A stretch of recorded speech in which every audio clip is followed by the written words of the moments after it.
আসসালামু আলাইকুম। একবার শীতের রাতে হাদিস সংগ্রহের জন্য ইমাম আহমদ ইবনে হাম্বল রহমতুল্লাহ আলাই সফরে বের হলেন। রাতে তিনি এক মসজিদে আশ্রয় নিতে চাইলেন, যেহেতু রাত্রি ছিল খুব শীতার্ত। কিন্তু মসজিদের তত্ত্বাবধায়ক তাকে চিনতে পারে নাই, তাই মসজিদে তাকে থাকতে দিলেন না।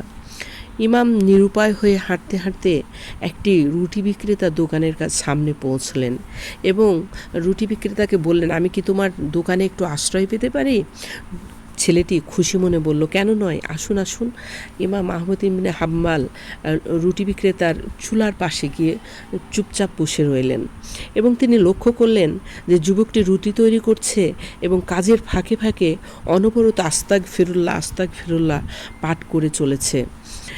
ইমাম আহমদ যুবকটিকে জিজ্ঞেস করলেন, তোমার এই ইস্তেগফারের কারণে তুমি কি কোনো ফল পেয়েছো? যুবক বিনয়ের সাথে উত্তর দিল, জি জনাব, আল্লাহ রাব্বুল আলামিন আমার সমস্ত দোয়া কবুল করে নিয়েছেন, শুধুমাত্র একটি দোয়া ছাড়া। ইমাম কৌতূহলবশত জিজ্ঞেস করলেন, কোন দোয়াটি কবুল হয়নি? যুবক বলল, আমি অনেক দিন ধরে আল্লাহর কাছে দোয়া করছি যেন আমি এ যুগের ইমাম আহমদ ইবনে হাম্বলের সাথে দেখা করতে পারি।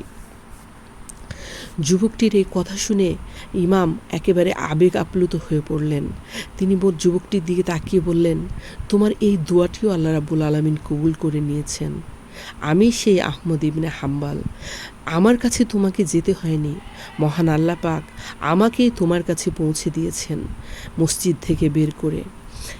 এই গল্পটি থেকে বোঝা যায় যে আল্লাহ রাব্বুল আলামিন যার দোয়া কবুল করতে চান, তিনি বিভিন্ন উপায়ে অপ্রত্যাশিতভাবে দোয়া কবুল করে থাকেন। সুবহানাল্লাহ। আল্লাহ আমাদের সকলকে সঠিক বুঝ দান করুন। আমিন ইয়া রাব্বুল আলামিন।